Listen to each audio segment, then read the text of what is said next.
Hello everyone, Joe here. Welcome to another video here on my channel. Today we're speaking vlogs. That's it, vlogs. If you are or planning to be a vlogger, I think this will be really handy for you. I used to vlog myself back in the days. I did a little bit in Portuguese, I did a little bit of English, and then I decided to stop altogether and start with this channel here, which to me makes more sense because I'm not really a vlogger. However, if you are interested in me vlogging a little bit for you, leave in the comments below. I want to maybe vlog once in a while, showing behind the scenes of shoots and stuff, but let me know what you think down below in the comments. Right, so today I want to do a little comparison. Even though I have only one of the cameras, is a little comparison, like more specs comparison, for you to understand the main differences between these two cameras, and also if it's worth upgrading. Intro.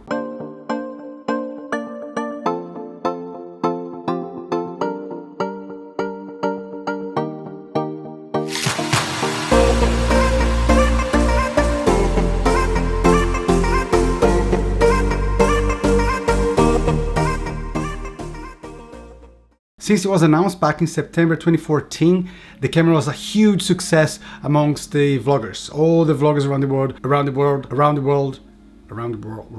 world were interested in this camera. It had a dramatic upturn after the vlogger Casey Neistat. I'm pretty sure you know Casey, but if you don't know, I'm linking his channel down below. He declared that he loved his Canon G7X MK1 for his daily vlogging routine. I bought mine back in November 2015. It was pretty much a year after the camera was announced. I bought off eBay. Back then I didn't used to use Amazon, so I bought off eBay. I paid £250, pristine, brand new, mint condition.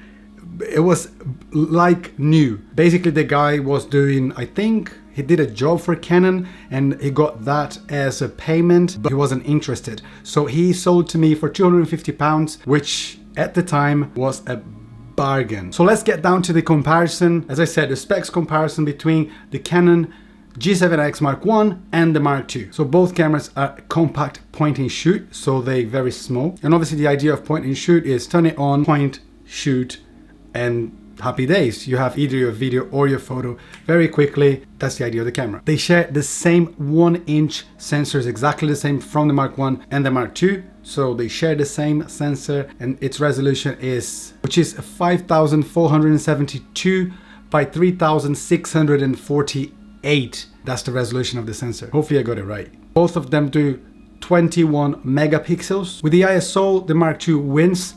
There is an expandable ISO up to 25,600, whereas the Mark I is only 12,800. They both have manual white balance control, which is great for a camera this small. Focal lengths are between 24mm to 100mm. You go from 24mm to 100mm, so it's quite convenient as well for its tiny size. F-stops on both cameras go from f1.8 all the way to 2.8. So if you're 24mm, that will be 1.8. If you're 100mm, that will be 2.8, which is still great. With the autofocus, both of them feature the autofocus, but the Mark II has a tracking system, which is slightly similar, let's say a 1DX Mark II or so many other Sonys, that they actually track the subject, whereas the Mark I does not feature this. It's still pretty good because you can actually tap and focus. Tap on the screen, because it is touch screen, you tap where you want the focus to be and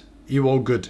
But the Mark II wins in this perspective. The articulated screen, both of them also have, but the Mark II tilted slightly down, if I'm not wrong, 45 degrees down. So if you're shooting up, you have the ability to actually see what you're shooting, whereas with the Mark I, you can only tilt up pretty much like this.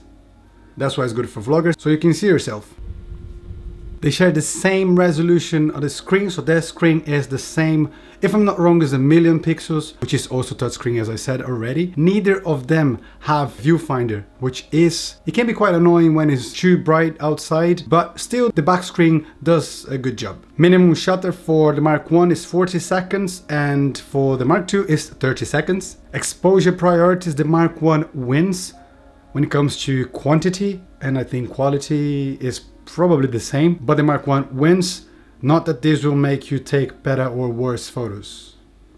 I'm just saying, it's a specs comparison. Both of them feature built-in flash, so if you're interested in that flash, some people like it, it's there for you. It just pops up and it's there on both. Continuous drive on the Mark 1 is 6.5 FPS, whereas on the Mark 2 is 8 FPS. Metering modes are exactly the same, as well as the exposure compensation. Both have exactly the same specs in this feature. And that was it for photos. And I have a few other things when it comes to videos. If you're a vlogger, I should have started with the videos. But I think having a camera like this, a compact camera, you're probably going to start taking more photos as well. You see, they both shoot exactly the same resolution. Its maximum has been 1080p 60 frames per second, which is quite cool. It does MPEG-4 or H.264 for its compression, which is pretty standard. They both do time lapses. However, the Mark II has the normal version of it, which is, according to what I've researched, is a normal time lapse. Whereas the Mark I does the star one, which is the time lapse of the stars. So longer, you know, longer time taking the photo to capture the stars.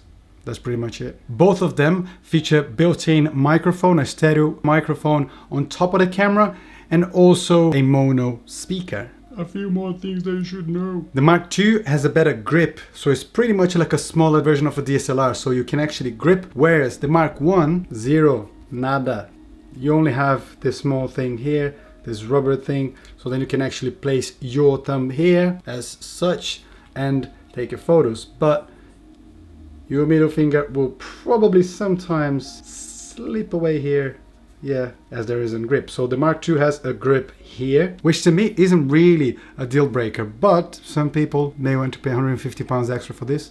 Both have the touch screen, as I mentioned before. Both of them take SD card and SDXC and SDXZY and XA and SP. Wow, all the SDs that you have there. It should take, probably if you want to film something a bit more like 1080 60p, you want a class 10 SD card as a matter of standard, I think. All of mines are class 10, so you should be okay with class 10, but it's up to you. If you have had an experience with a lower class that didn't work with this camera, put it in the comments below.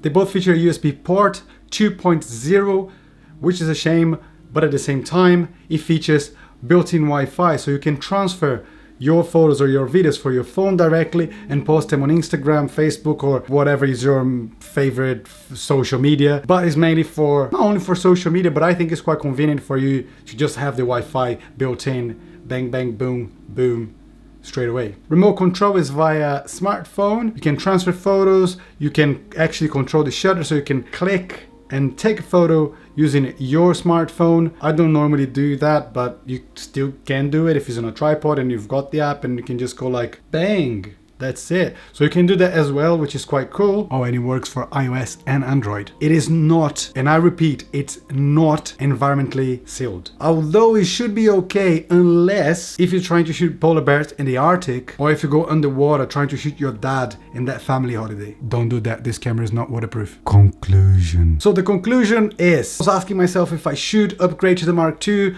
as I have the Mark I already. Well, I've done plenty of research on these cameras, on both cameras actually, as I already had the Mark I I've used, I liked it, and I decided not to upgrade to the Mark II, because the Mark I is still a great camera. As I mentioned in the comparison side by side, it's pretty much the same for just a little more money. No, actually it's not a little, it's a little more than a little. So there is no reason for me to upgrade to a Mark II if that's not gonna bring me any real benefit. My Mark I is still great for vlogging, coming with me when I can't actually take bigger cameras, so I still have the ability to shoot great photos, okay videos, but if it's not for a professional reason, I'm more than happy to bring this camera along. And yes, I prefer having this camera rather than just having my phone, especially because I have an iPhone 5S, so I'm pretty outdated there. And last but not least, I'd like to thank ARTLIST for helping me out here. If you are interested in soundtracks, www.artlist.io, sign up, get your subscription, use my link down below. $199 for as many tracks as you can for a whole year. And that's it for today, guys. I hope this video helped you choosing between cameras. Don't forget to subscribe, and I'll see you guys in the next video.